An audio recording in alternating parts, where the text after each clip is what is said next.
পলাশ সাহা এমনকি পলাশ সাহার স্ত্রী সুস্মিতা তাদের দুজনের মধ্যে খুবই ভালোবাসার সম্পর্ক ছিল, যেটা পলাশ সাহার স্ত্রী সুস্মিতার কথা শুনলেই বোঝা যায়। কিন্তু তাদের ভালোবাসার সম্পর্কটা বেশি দিন থাকে নাই। ওই যে পলাশ সাহার মায়ে তাদের ভালোবাসার সম্পর্কটা বেশি দিন থাকতে দেয় নাই। পলাশ সাহার মায়ের বোঝার দরকার ছিল তার ছেলে বড় হয়েছে, তাকে বিয়ে করাইছে, এখন কিছু দায়িত্ব ছেলের বউ পালন করুক না, এটা তো ওনার কোনো সমস্যা নাই। কিন্তু এই সুস্মিতার কথা শুনে বোঝা গেছে যে পলাশ সাহা এবং সুস্মিতাকে দিনের বেলা একসাথে কথা বলতে দিত না। একসাথে দুজনে যদি একসাথে কিছু কথা বলবে, সেটাও নাকি এই পলাশ সাহার মায়ে এটা মানতে পারতো না। রাত্রেও যখন তারা দুজনে একসাথে কথা বলতে যাইতো, তখন নাকি এই পলাশ সাহার মা নাকি বাইরে দাঁড়িয়ে থাকতো কথাগুলো শোনার জন্য।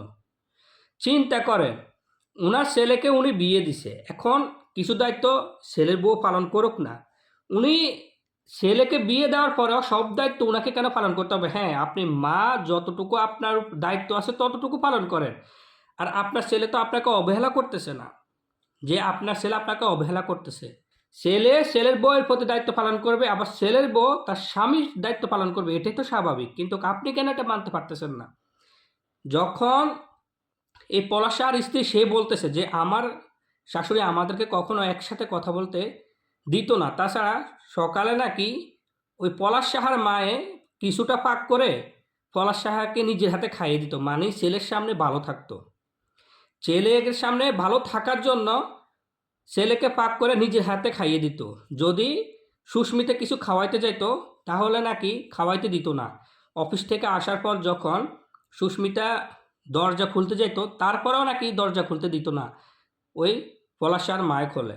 যদি পানি এক গ্লাসও দিতে যাইতো, পলাশ সাহা যখন অফিস থেকে আসে যদি পানি এক গ্লাসও সুস্মিতা দিতে যাইতো, তারপরেও নাকি এই পলাশ সাহার মায়ে দিতে দিত না, মানে পলাশ সাহার মা সে দিবে। আপনার ছেলে বড় হয়েছে, বিয়ে করাইছেন, এখন এই ছোটোখাটো কিছু এগুলো তো ছেলের বউ পালন করতে পারে। আপনি মায়ের জায়গায় থাকেন না। এখন এই তাদের বউ শাশুড়ি দুজনের এ সমস্ত দ্বন্দ্বে পলাশ সাহেব পৃথিবী ছেড়ে চলে গেছে।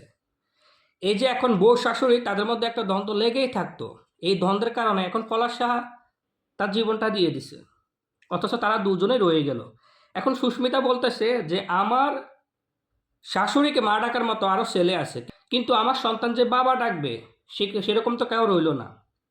এখন আসলে সুস্মিতার কথাগুলো শুনে বোঝা গেছে যতটুকু, যে পলাশ সাহের মায়ের কিন্তু ভুল বেশি, যে ভুলগুলোর কারণে এখন সুস্মিতা তার স্বামীকে হারাইছে।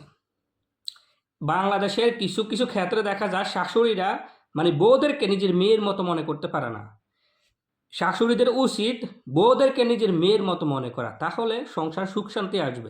এই যে পলাশ সাহার মা কী করছে, সারাক্ষণ মানে বউয়ের পিছে লেগে থাকতো, আর ছেলেকে মানে তার দায়িত্বে রাখতে চাইতো, তার আঁচলের তলে রাখতে চাইতো। এখন শেষ পর্যায়ে এই সমস্ত কিছুর কারণে ছেলে তার জীবনটাই দিয়ে দিছে। যে জন্য বলতেছি বাংলাদেশের শাশুড়িদের উচিত ছেলের বউদেরকে নিজের মেয়ের মতো দেখা।